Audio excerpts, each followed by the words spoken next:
সম্মানিত দর্শক মণ্ডলী, আসসালামু আলাইকুম। আশা করি সকলে ভালো আছেন। দেখেন, একেবারে নয়তলার উপরে সবজির বাগান। এই সবজির বাগানকে যিনি রক্ষণাবেক্ষণ করছে এবং যিনি এখানে গাছপালা লাগায় অথবা এগুলো দেখাশোনা করে, ইনি আর কেউ নেই, আমাদের শরীফ ভাই। দেখেন কত সুন্দর, এই যে অনেক সবজি একেবারে ন্যাচারাল সবজি, কোনো ওষুধ পানি কিছু নাই, একেবারে ন্যাচারাল, এবং কি সারও দেয় না। আচ্ছা, এখানে আপনার এখানে কি কি গাছ আছে ভাই? আসসালামু আলাইকুম রহমতুল্লাহ। আমার এখানে সব ধরনের গাছ আছে, 12 মাসিক গাছও আছে। এখানে দুন্দুল গাছ আছে, জিঙ্গা আছে, আপনার ওই শাকের মধ্যে পুঁই শাক আছে, লাল শাক আছে, তাহলে আপনার কলমি শাক আছে, পাট শাক আছে, বাটি শাক আছে, নাপা শাক আছে, লাল শাক আছে। অর্থাৎ আপনার এখানে 12 মাসের সিম গাছ থেকে নিয়ে সব ধরনেরই মোটামুটি 12 মাসে এখানে সবজি চাষ হয়। এটা কি 12 মাসে পেঁপে? হ্যাঁ, আর 1 মাস পরে পেঁপে গাছ, এটা পেঁপে ধরার সম্ভাবনা আছে মাশাআল্লাহ। আর এটা হচ্ছে পালং শাক, এটা হচ্ছে আপনার কপি পাতা পালং শাক। কপি পাতা পালং শাক মানে কপি পাতা মানে কপির মতন দেখতে? হ্যাঁ, এটা বেশি ফলন হয়। আচ্ছা, আর কি কি আছে আমাদের একটু? আমাদের এই যে আপনার পিছনে এই যে এটা হচ্ছে গিয়া আপনারা কি বলেন জানি না, আমরা এটাকে বরবটি বলি।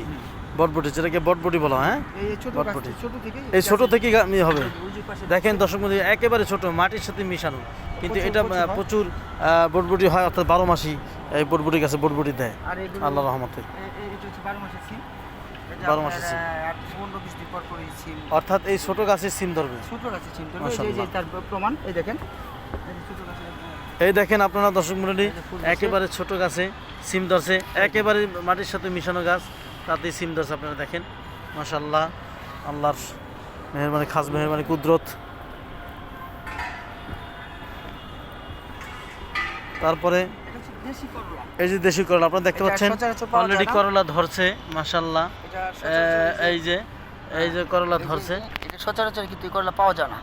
হ্যাঁ, করলা একেবারে দেশি করলা, একবার মাটির এই যে সাথে মাত্র যেটা বলছিলাম, 1 এই যে হাত দেখেন, উপরে ছোট উঠছে, থেকে তাতে করলা ধরছে। বরবটি যে ধরা শুরু করছে, এই দেখেন এই যে ছোট থেকে, বটবটি, ছোট গাছ ছোট থেকে গাছ, ছোট। অর্থাৎ একবার মাটির সাথে মিশানো, কত সুন্দর বটবটি ধরছে, দেখছেন? এই যে ছোট সিম গাছ হ্যাঁ, দেখতে পাচ্ছেন আপনারা, এই যে সিম গাছ, অনেক গাছ আছে, আলহামদুলিল্লাহ অনেক গাছ আছে। 12 মাস আরেকটা ভেন্ডি গাছ আছে, তরকারি খাওয়ার মতন গাছ আল্লাহ পাক অনেক ভেন্ডি গাছ আছে, বড় হয়, দিছে। কিন্তু আমার ছোট থেকেই ভেন্ডি এই যে এটা দেখেন, একেবারে ছোট ভেন্ডি গাছ, তাতে ভেন্ডি হয়েছে, এই যে দেখতে পাচ্ছেন? এই যে এই যে ভেন্ডি হয়েছে, প্রত্যেকটা গাছে ভেন্ডি, এই যে প্রত্যেকটা গাছে যে ভেন্ডি। মাশাআল্লাহ মাশাআল্লাহ, আল্লাহর কুদরত। দেখেন, এটা কিন্তু একেবারে ছাদের উপরে এইটা আছে। 12 মায়া মরিচ গাছ দেখতে পাচ্ছেন, ডাটা ডাটা শাক, লাউ শাক, লাল শাক একসাথে, এই যে আপনার ভেন্ডি গাছ, এই যে এখান থেকে ভেন্ডি বরবটি খাওয়াইছে। হ্যাঁ। আর এই পাশে হচ্ছে আপনারা দেখতে পাচ্ছেন, এই পাশে এটা হচ্ছে কলমি শাক, তারপরে আছে পাট শাক, বিভিন্ন শাক এখানে হচ্ছে বিভিন্ন শাক।